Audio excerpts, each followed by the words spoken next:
Welcome to The Stage Whisperer, the podcast for experts who want to be standout speakers.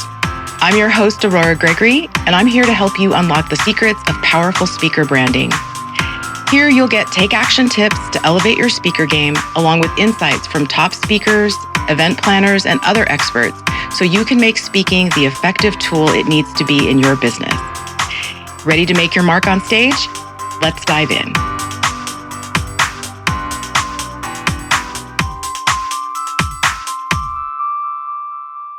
Here's a fun fact about me that may surprise you a little bit. I've been in the public speaking space since I was a teenager, and I've always loved public speaking. If you've heard my story, you know that about me already. But even to this day, I still get nervous when it's time for me to get up on a stage and speak. I don't know a lot of speakers that don't still struggle with a little bit of nervousness. There's some that deal with it better than others, and some have nerves that are just as powerful as they were the very first time they got on stage. But here's what I've learned about nerves and the fear of public speaking, which is huge for some people. I think the old adage still holds true that public speaking is people's number one fear. But here's the interesting thing about fear versus nerves and what I've learned about it and how I try to encourage people to manage both. When we're afraid of something, when we have fear, we're really afraid of the unknown, of what might happen, could happen. And when it comes to public speaking, we're generally afraid of things like, will I forget my presentation, lose my place in my slides, and not be able to recover? Will my technology fail and my computer crash, and then I won't have my slides at all, and then I won't be able to continue? Am I going to have a coughing attack and have to stand there and cough while everyone, this entire audience, watches me or looks at me while I try to get my voice back?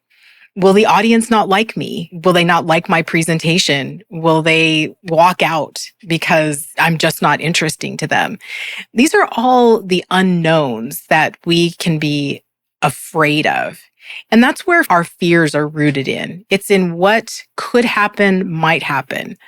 And while all of those things are true, they could happen, they are not things that we won't or can't recover from. What we want to be able to do is make sure that we can certainly list and be clear about the things that could go wrong and make sure that we have a plan for how to deal with it if in fact it does happen. I really find that having a plan, having contingency around what could happen is so helpful in quelling the fear that we have when it comes to public speaking. There are any number of things that could happen. I would encourage you to make a list of the things that you worry about happening on stage and then decide, okay, if it happens, how will I deal with it? What will be my plan? What do I need to have in place in case it does happen so that I can pivot or shift easily while I recover and stay connected or get reconnected with my audience? Now, nerves, on the other hand, is about that low grade or maybe for some high grade anxiety about what you're about to do.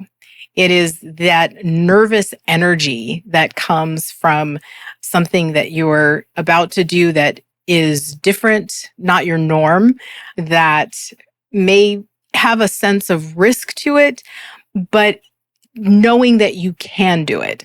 I think anyone who gets on any kind of a stage, I'm a huge sports fan and I love listening to stories of athletes who are getting ready to perform on their biggest stages and to hear how they handle their own nervousness. Some of them meditate, some of them got to leave some time in their pre-game schedule to hit the bathroom because their stomachs are upset. But I love hearing about how they manage their nerves.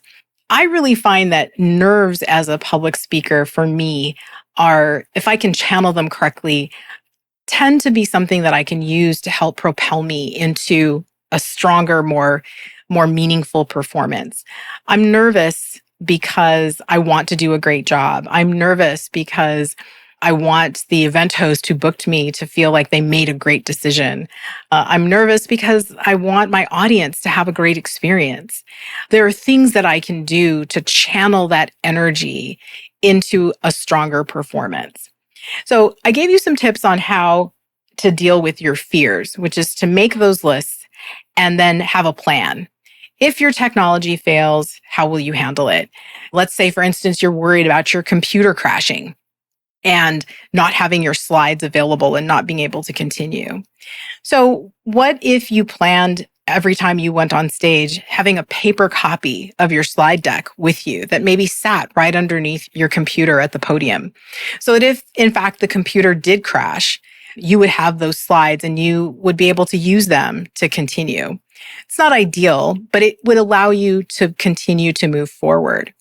If you are fearful that perhaps you're not connecting well with your audience, what are some things that you can do to engage your audience directly, engage audience members directly, to draw them back into your presentation so that you can reconnect with them and move forward in a way that's a little bit more confident? Some of you might worry about forgetting your presentation. I think it's helpful to make sure that you, number one, are well rehearsed, because what we rehearse and prepare for, we tend to forget less of.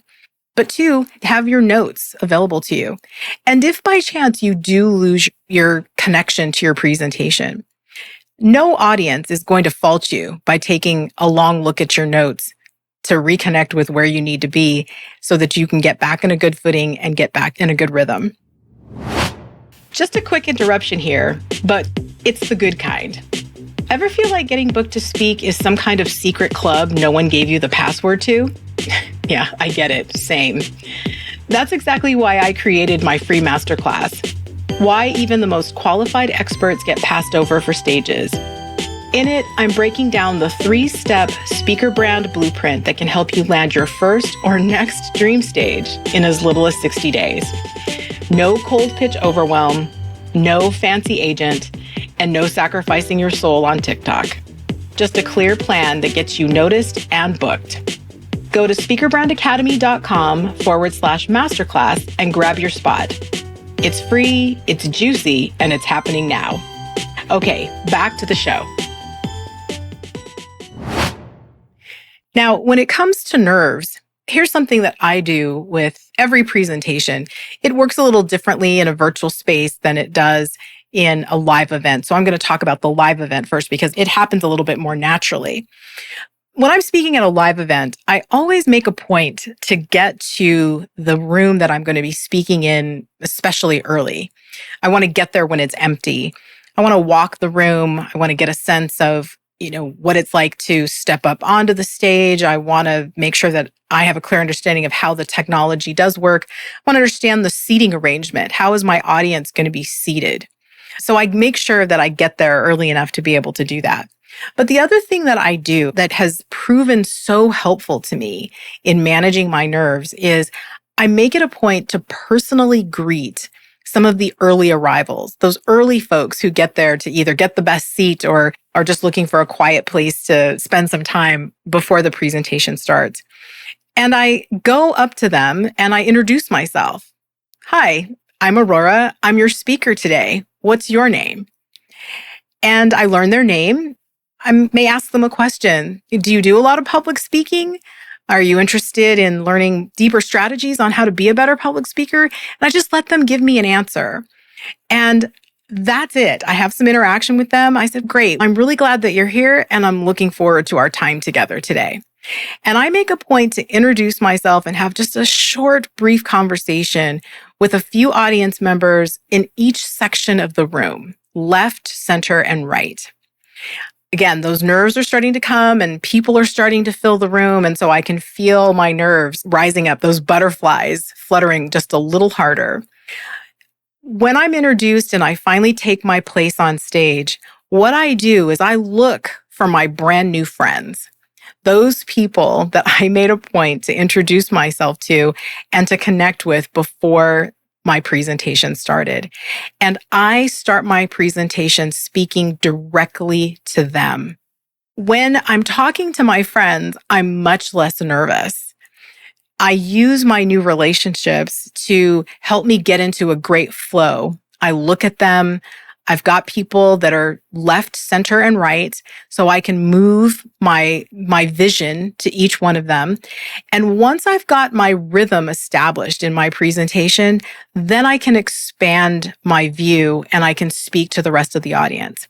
No one else knows that I'm doing this. It's something that is just for me and helps me get settled and gives me a good place to start my presentation. I can do this in a virtual presentation as well. If you're signing on to a Zoom call and you see all the different people that are joining, sometimes you get a chance to maybe interact before the session actually starts and the host hits record. If you don't, just make decisions about who in those boxes are your new friends and then begin your presentation speaking and thinking specifically about them.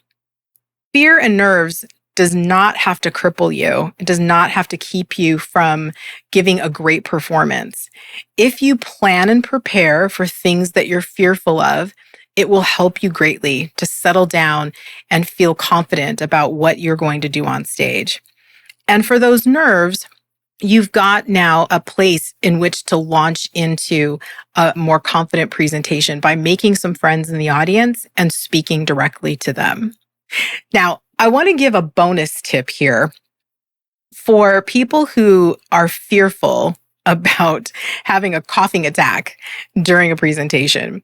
It took me a number of years before it finally actually happened to me, but it did. It happened probably about 5 or 6 years ago. After having been able to avoid having a coughing attack on stage, it finally happened to me. It's interesting because I remember waiting to be introduced, and I'd been doing a lot of talking for several days, doing a lot of presentations and media training. And this was my last presentation of this very busy presenting week. And just as I was being introduced, I could feel my throat kind of closing up, like it was very dry. And I thought, oh, this is probably it. It's going to happen here. And sure enough, I got halfway through my presentation and the dryness hit my throat and I started to cough. And I had to give or take actually my advice to every speaker who's ever worried about that. And this is the advice. If you have a coughing attack on stage, just step away from the microphone, cough it out, take some sips of water, and recover. Give yourself the time to catch your breath.